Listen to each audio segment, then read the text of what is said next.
This episode is brought to you by Audi. The road is calling. Embrace the thrill of the drive with the all-new, fully electric Audi Q6 e-tron. Featuring effortless power, serious acceleration, and advanced Audi tech. It's not just a new EV. It's a new way to experience driving. The all-new, fully electric Audi Q6 e-tron is here. The next chapter of Audi starts now. I can say to my new Samsung Galaxy S25 Ultra, hey, find a keto-friendly restaurant nearby and text it to Beth and Steve. And it does, without me lifting a finger. So I can get in more squats anywhere I can. 1, 2, 3. Will that be cash or credit? Credit. 4. Galaxy S25 Ultra, the AI companion that does the heavy lifting so you can do you. Get yours at Samsung.com. Compatible with select apps. Requires Google Gemini account. Results may vary based on input. Check responses for accuracy. Hey, Fidelity. What's it cost to invest with the Fidelity app? Start with as little as $1 with no account fees or trade commissions on U.S. stocks and ETFs. That's music to my ears. I can only talk. Investing involves risk, including risk of loss. Zero account fees apply to retail brokerage accounts only. Sell order assessment fee not included. A limited number of ETFs are subject to a transaction-based service fee of $100. See full list at fidelity.com/commissions. Fidelity Brokerage Services, LLC, member NYSE, SIPC.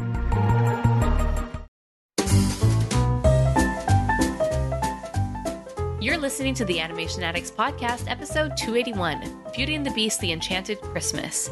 3 cheers for Tim Curry.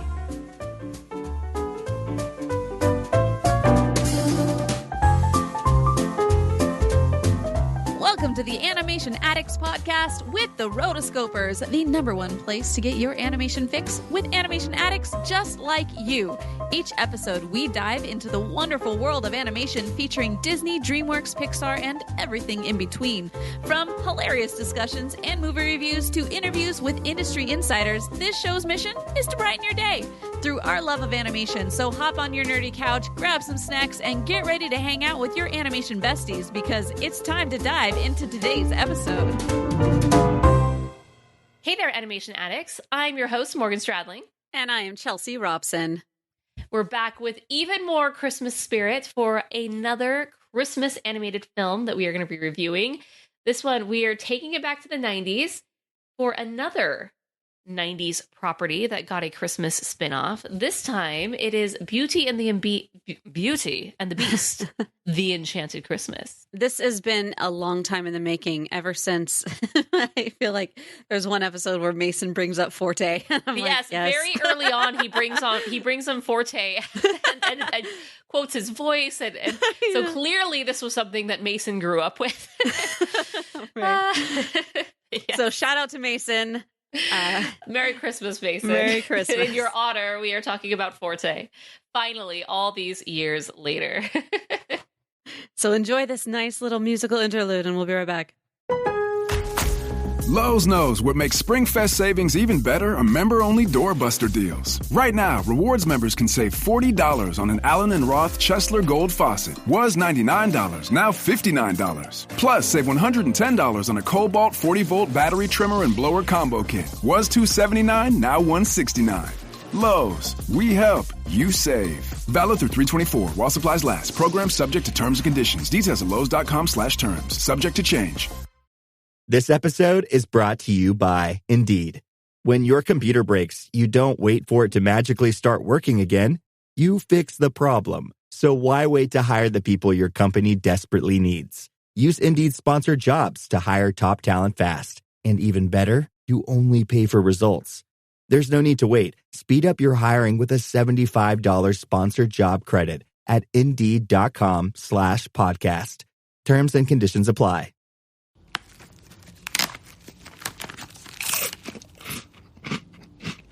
Uh-oh, the last cookie. You can get a new box of cookies in as fast as an hour with Walmart Express Delivery. Are you my guilty self-conscience? No, I'm the voice offering you promo code EXPRESS for free delivery on your first order. Hey, who ate my cookies? You mean, these cookies? Order now. Welcome to your Walmart. Promotion valid for first express delivery order. $50 minimum subject to availability. Restrictions apply.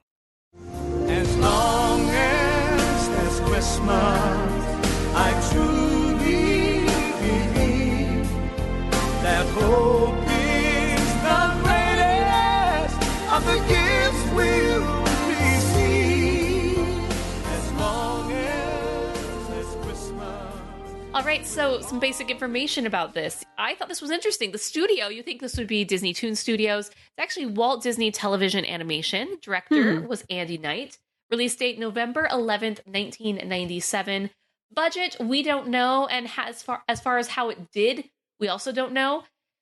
But I feel like this did really well. This was at the very, very beginning of the VHS age. And what prompted this, because it's interesting, you think 97, I'm like, why did they wait so long?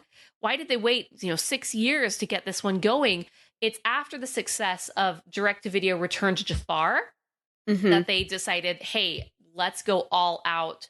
This was the Eisner era. If you recall the episode that we had just done talking about the different CEOs, but this was one of his things that he came up with, was this secondary direct-to-VHS market. And so they actually had 200 animators hired in Canada, both Toronto and Vancouver, to kind of be this additional studio to provide all this direct-to-video stuff. And so that's where this came from. And very quickly, we also had 2 other Disney or Beauty and the Beast sequels, or whatever they are, Belle's Magical World in 1998 and 1999, Belle's Tales of Friendship. So they were really hitting these home. So I don't think they would have continued to release these if the Enchanted Christmas didn't do well. Now, we all know the incredible numbers that these movies did back in the day. I would love to see how many millions upon millions of dollars the Enchanted Christmas did. Oh, I'm sure it did millions. Like, there's no doubt in my mind, because I remember very specifically being like, I need this VHS, Mom. I have this. I mean, how old was I? I was like 10, 11. And I was like, I need this. And I just remember being like, and here's the other thing is it came out like twice. And one of them was Belle's Enchanted Christmas, and the other one was just Beauty and the Beast Enchanted Christmas. And it had like a different cover and everything. And so when I actually made her buy both, because I was like, this is obviously a different thing. And they definitely were not different. I was like, well, they got you. I was bamboozled, flamfoozled. But yeah, I know. I remember for Christmas that year, this was the thing that I wanted, and I just remember her trying to hide it in the cart. So when she bought it, but it's like you can't hide it when they like pull it out to scan it, and I was like, yeah, it's for there. Sure. My dreams are coming true. Yeah, I mean, this actually was a pretty successful release as far as we can tell, because they've continued to release it. So they released it in VHS in 97. Bare Bones DVD in October 1998. Special edition DVD and VHS was released 4 years later in 2002.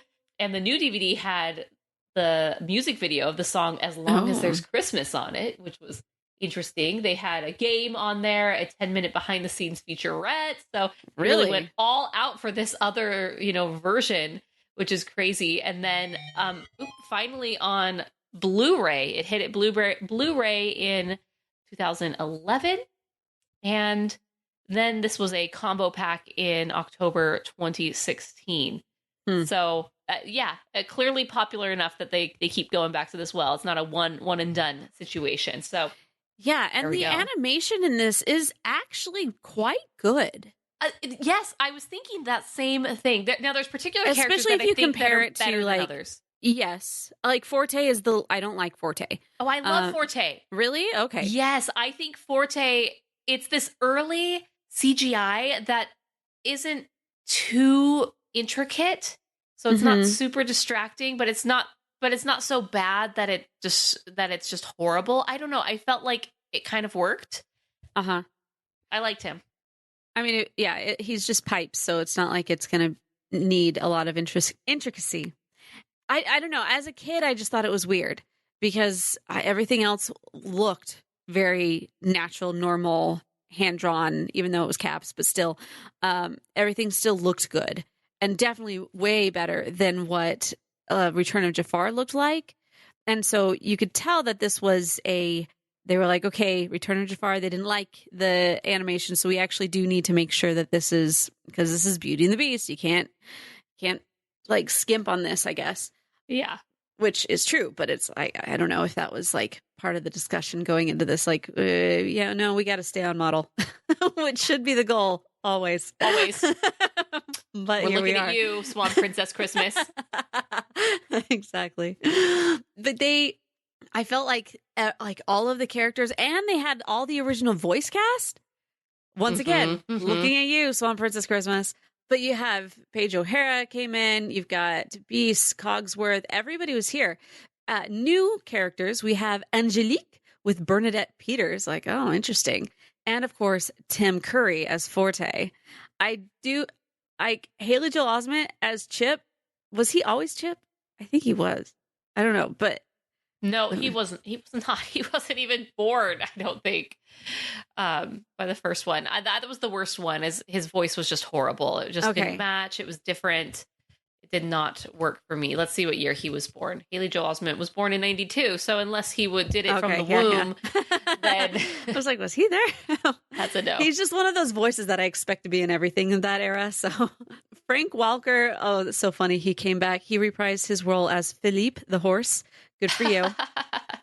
And Jeff Bennett as the axe, which I loved him. Oh gosh.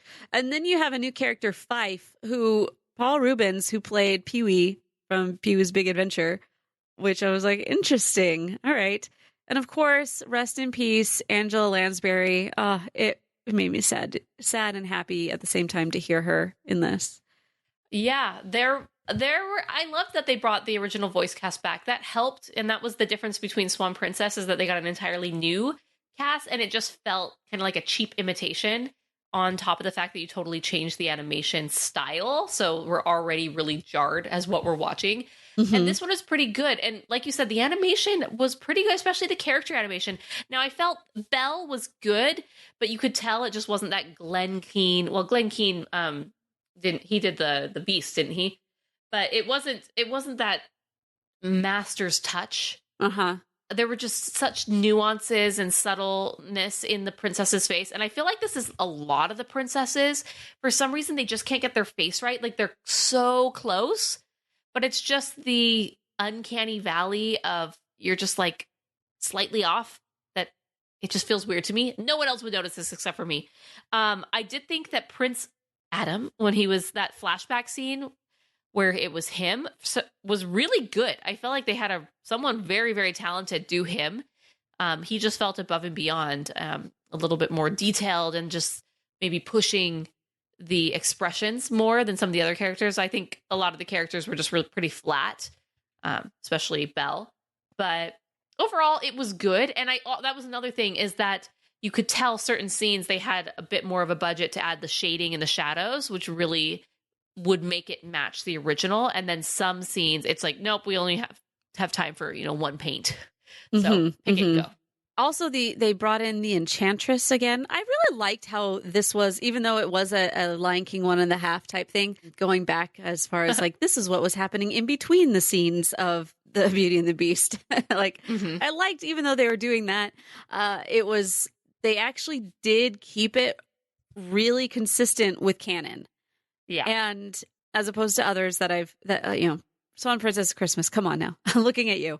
It was just like, this was actually really believable in canon. And you have the Enchantress come in, and her art style, it was totally different. Yeah. It really brought me very clear. I felt like I was watching a Gargoyles character or the Oracle from Aladdin and the King of Thieves. Yes. Absolutely. Going back to that again. On the back of a giant turtle. Yes. She's very much in my mind as of recent, I guess. So, I mean, looking at, they have the makings of a really good little feature out of this. So I was impressed.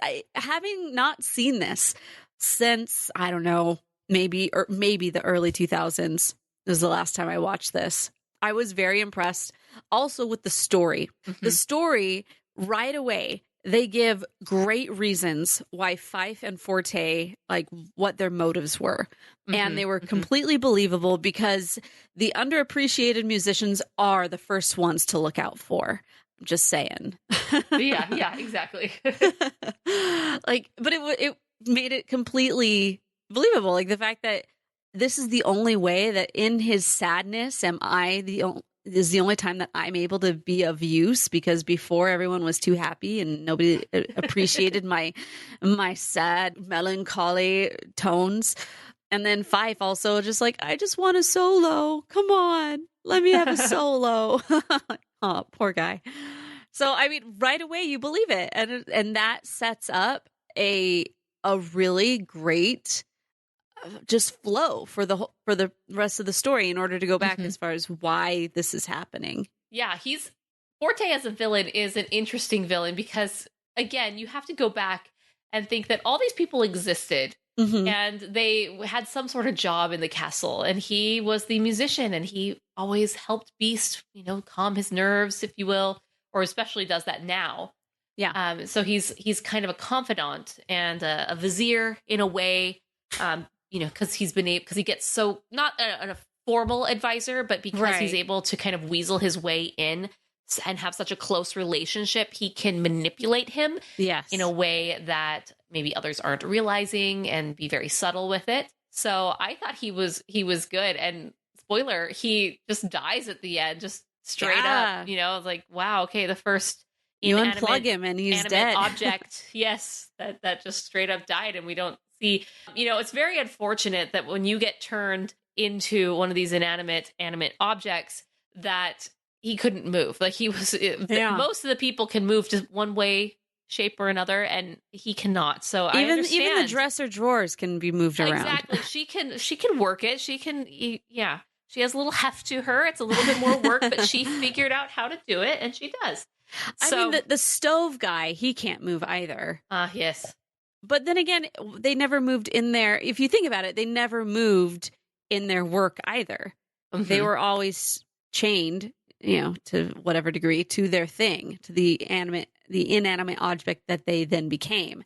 Right. So it makes sense. Like, you guys thought about this. Good job. Yep. Yeah. And I think they had maybe, not that the internet was as big of a thing in 97 as it is now, but it seems clear to me that some of the concerns or criticisms of the original, as far as all of these inanimate, what they got turned to and how this all worked, it seemed like they kind of addressed them, but not in an over-the-top way like the new live-action Beauty and the Beast. They just kind of hit them and then off they go. Yeah. So I think it was good. It works surprisingly in a fun way. And like you said, they set the villain's motivations. He has the henchman with him who's kind of reluctantly there. And then we have Belle and then her conflict with Beast. And it is kind of similar to what we've seen before, trapped in there and fall in love and whatever. But it's good enough. And this, like you said, this is kind of a Lion King 1.5 situation where it's after the wolf attack, but it's their first Christmas celebrating together. Oh, right. And it's like, okay, this is maybe before the snowball fight. Yes, exactly. Yes, because they're not in love and they're still kind of fighting and not having a great time. So, for sure. So you get these music songs, these things, and I just realized as I got through each, and I noted each song, and there came that one where it's like, you just know that this is the song that was shoehorned in just so there could be 6 songs. And I was like, let's go through these. So you had the very first song, which was I'll read him stories from my picture books, which is like, how can you read this? There are no pictures. Yes. So she's gone back on what she normally does for his sake. It's a pretty forgettable song. And I couldn't really tell, is this the start song, like the opening song? This is definitely not the I Want song, because I think that As Long as There's Christmas was the I Want song. Mm-hmm. Yeah, filler song. Totally filler song that's unmemorable. Uh-huh. And then you have Forte's song, which it's called Don't Fall in Love. Not one that I remembered. Which we haven't talked about, voiced by the incredible Tim Curry. Yes, Tim Curry is amazing. This was his decade. Yes. He was all over the place during this decade. The best. It was not long before or after that he was also, wasn't he Hexus in... Well, that was earlier. Okay. Yep. In Ferngully. And then right around the same time-ish, you have Pebble and the Penguin, which was like this song completely took me back to Pebble and the Penguin. And so I can now, instead of singing the song that he sung in this one, all I can remember is "Don't Make Me Laugh." Ha ha ha ha from Pebble and the Penguin. So anyway. Yes, absolutely. So you have Forte's song, that's the villain song. And then you have the Angelique, As Long as There's Christmas reprise. Mm-hmm. So they really got a lot of mileage out of this song. First you have Belle singing it. Now you have Angelique singing it. Which, how did you like the character of Angelique? So Angelique was the little angel.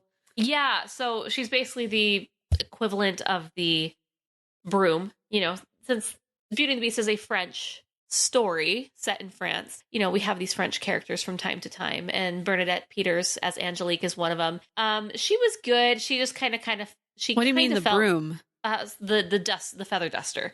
She's just a different version of the feather duster, essentially. Like from what movie? From Beauty and the Beast. Oh, right. But the feather duster didn't really have many lines other than, "Oh, I've been bounced by you before." Yes, which is exactly, a little much. But she stands out enough. Yes. Yeah, that's true. Yeah, so she's basically, to me, the equivalent of that. They liked her, but they didn't want to bring her back, or they wanted someone new, and so they basically just took her character more or less and turned her into the little angel. She was fine. You know, again, I was like, okay, here's this Christmas angel. What's her deal? Oh, she's the royal decorator. Like, whew, I don't know where Prince Adam gets all his money. Seriously. But he has way too many people on staff for one person. Yeah. Okay. I don't know. Maybe the money just keeps coming in. She was and the it's not an seasonal mall issue. worker, you know, only works during Well, no, Christmas she season. said no, it wasn't just Christmas. It seems that she was the holidays for all of them. So I imagine she would do all the other holidays as well. But they just, obviously, because it's a Christmas movie, it made sense to turn her into a little Christmas angel. Less of a kingdom and more of a communist commune where everybody just played their part, and he was like the cult leader. I mean, maybe. Could be. It could be. That makes more sense than him actually paying these people. They're really into him, though, and they're really devoted to him. So I don't know. Once again, he's the very charismatic, albeit strange and moody cult leader. Mm-hmm. I don't know. You know, the As Long as There's Christmas, really that whole song it's memorable, but not memorable at the same time. Yeah. It's really that only line, as long as there's Christmas. Yeah, and then after that, I couldn't tell you anything else that happens. Because then they bring in all the other characters and they sing their parts. And I'm like, I don't need everyone else singing. It would have been totally fine if just Belle had sung it. Uh-huh. Well, and then you get into the cut above the rest. And that is the one that's completely shoehorned in there in order to hit 6 songs. Because it's Codsworth and Lumiere kind of like they were fighting, but then not fighting. And, but we are a cut above the rest. Like, what? Right. It's like not a good song. Really, really bad. And then, of course, the R&B remix of, surprise, surprise, As Long as There's Christmas. And they brought Piebo Bryson back. I mean, at this point, Celine Dion, way too big of a name. She's not going to do that but one. Seriously, once I saw the R&B remix, I was like, what? Here we are. What? I thought we were past this at this point, but nope. They done it, guys. It shows that they put a lot of effort and time into this. They put wasn't a lot necessarily into just this. like a shoehorn, like, just throw something on there and animate it and call it good. Right. Like they brought in, and even just to get one song in there that even is as good as Long as There's Christmas. I mean, it's not Beauty and the Beast. It isn't. But it is enough that as I heard it, I was like, oh yeah, that song, you know, right. It was played enough at the time, as well as I'm sure that, and I'm not sure why the R&B remix didn't get as much Christmas playlist in the youth. Maybe it did if you had Disney Channel or something, but I never really saw it. And it was just through this movie that I ever had any connection to the song. But even the fact that I could remember it when it came on is like way better than a lot of movies that have songs that I'm like, I don't even remember this song. But yeah, I was actually, all of these things made it really impressive to me, especially the fact that it was only in like an hour-long movie. The fact that they had enough self-restraint to stick with the hour-long movie was like, good for you. As someone watching this, I did appreciate that it was 70 minutes, basically 65 with 5 minutes of credits at the end. I was like, Yeah. thank you so much. This made my life so much easier. You know, that extra half hour really makes a difference. It does, especially if you don't have enough to go through. I mean, because this is a Lion King 1.5, you can't really finish off. It's just a snippet of time that was packaged, you know, that they skipped over in the real movie. So it's not like you could really hit that many plot points. And so to not try and like add too many background characters, too many subplots and all these different things in order to pad the time, I just like, oh, just stop. So I really appreciated that. I have a question.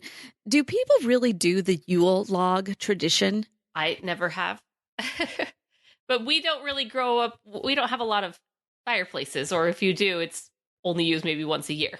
Right. Like we have bonfires. Like I've gone to several of those, but it's always, definitely always outdoors. And even then you're like, you've got a jacket, but it's not like you're freezing.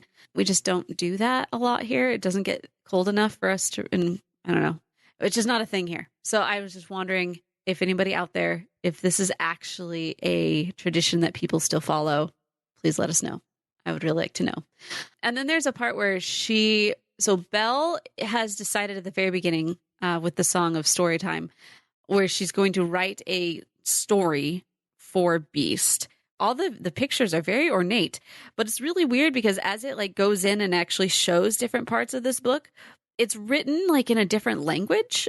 I'm thinking like, is this even French? Is this English? It's just, let's put a generic language that we don't have to translate. This is like the internet, the internet language of E. polyester. Yes, the hieroglyphism. It looks exactly like that. She takes this, wrapped story and takes it into the West Wing. And all I can think of was our very first episode of like, Belle, stay out of the Beast's room, stay out of the West Wing. Like all of his stuff is in there. My stuff's in there. Just stay out of my room, okay? And they saved the time vortex, so yes. Nothing was actually destroyed. I didn't realize that if you destroyed the rose, you also destroyed them, or any you destroyed any hope of them coming back. I didn't realize this. Yeah, you got to be extra careful with the rose. Yeah. And then he gives her a rose at the very end. Yes. Aw. So, in these sequels, as they often do, the characters can't get new wardrobes. Like, we have our characters, they're recognizable in certain outfits. We got to put them back in those outfits. And so we have Belle back in her blue and white outfit, which is her kind of her peasant garb. Mm-hmm.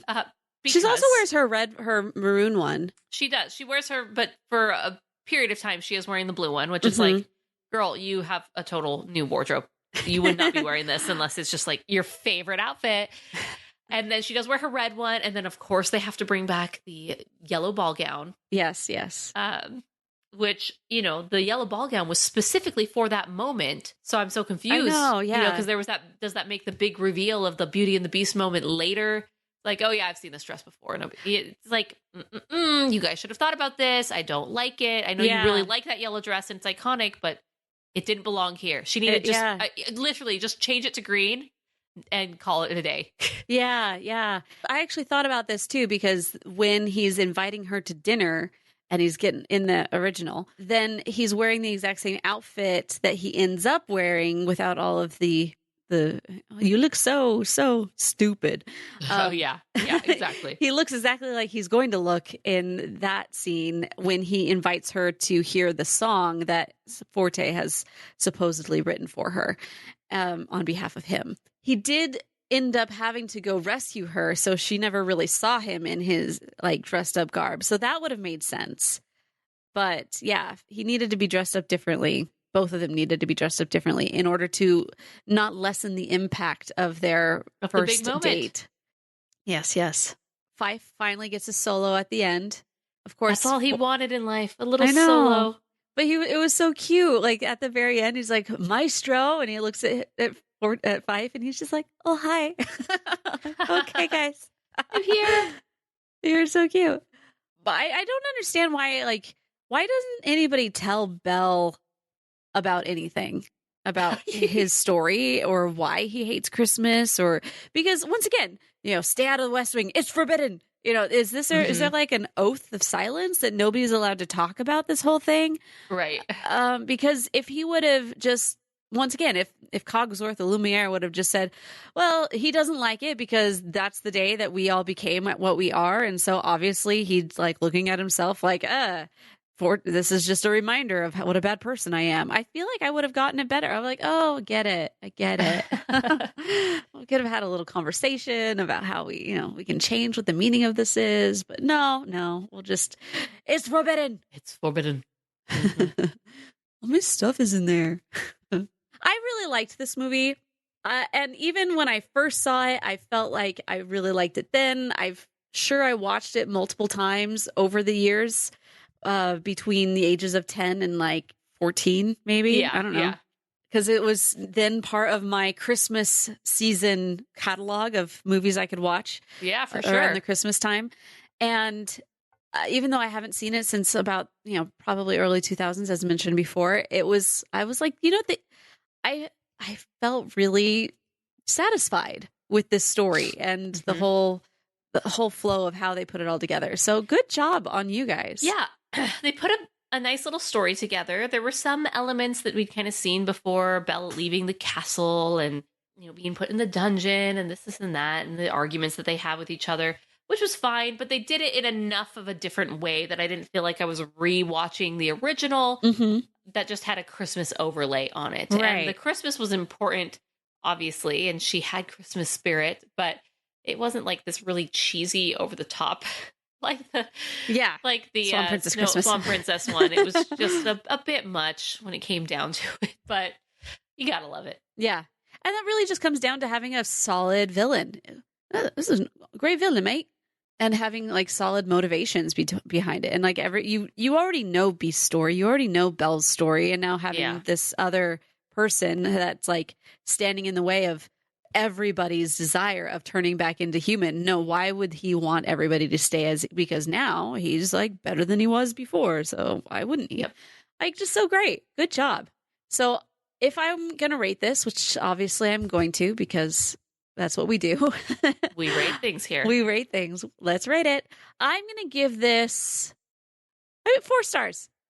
As far as like, wow.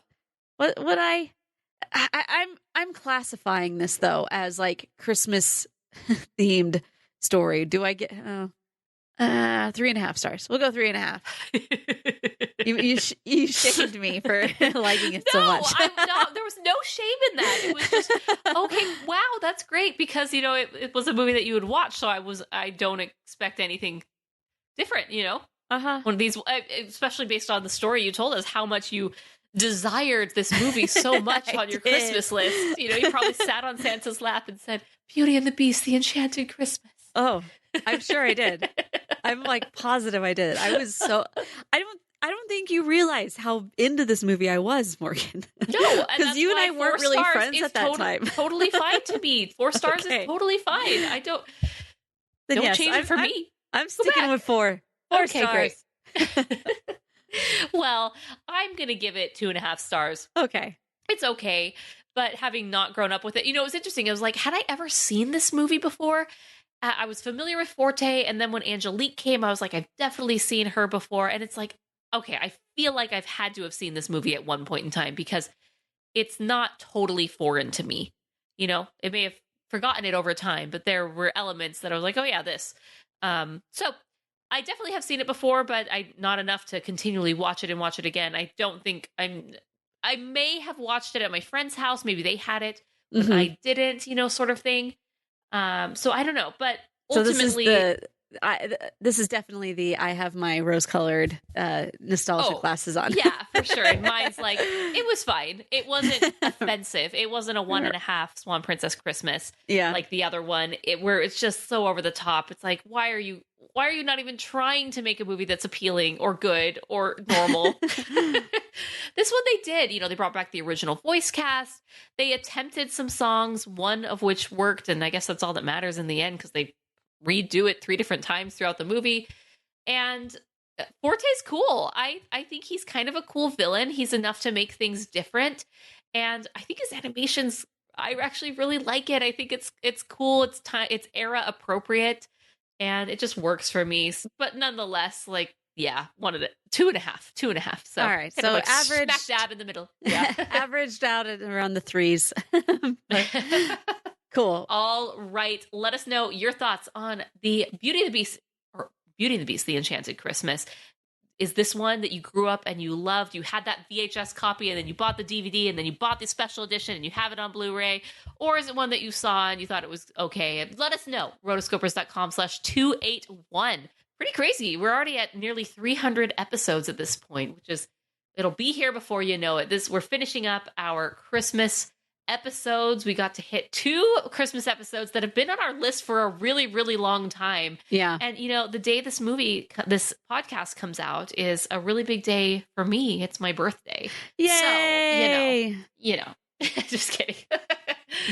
So there was a couple other movies that we wanted to get on the list. And we mentioned in previous, I was like, oh, we're totally going to get to them. But because of how, like, the news of the CEO change, yeah. we were like, we're going to have to push that. I'm sorry, 8 Crazy Nights, because I do want to get to that one. I've never seen it. We will get to it as all the movies in the world, we will get to them at one point in time. Yes. So Merry Christmas. Hope you have a happy one. Spend it with family that you love. And our next episode will be our last one of the year. And we're going to go back and we're going to look back at the movies we reviewed on the podcast in 2022. So that will be a fun look back episode. And of course, we still want to do a voicemail episode, one just all voicemails all the time, maybe kick off the new year answering some voicemails. So if you have a voicemail, send it to us at rotoscopers.com/voicemails. We would love to hear from you. So maybe that is our Christmas gift, your Christmas gift to us, New Year's gift, all the gifts. Your New Year's gift will be an episode with you in it, talking, exactly, which is great. But we want to know, what were your favorite movies in 2022, either that you saw in theaters or maybe just revisited? Maybe favorite podcast episodes from this past year, or favorite movies that we finally did that you were so excited that we did, or just general anything animation. Tell us your thoughts about the Disney CEOs. Tell us your thoughts about all of the different episodes and music and songs that we talked about. Let us know. It's kind of a grab bag, mailbag episode. We really want to get a bunch of voicemails, so please send them in, rotoscopers.com/voicemails, or give us a call at 406-646-6575. So you have a few weeks to get that out, and then we will release it. So until then, hope you have a Merry Christmas and a Happy New Year. Until next time, we are the Rotoscopers.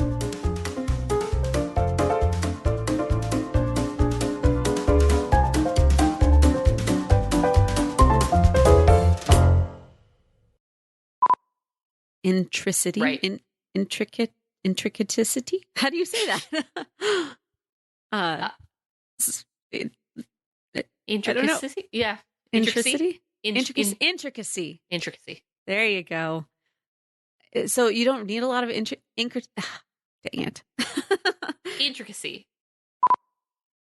Woohoo. Boom.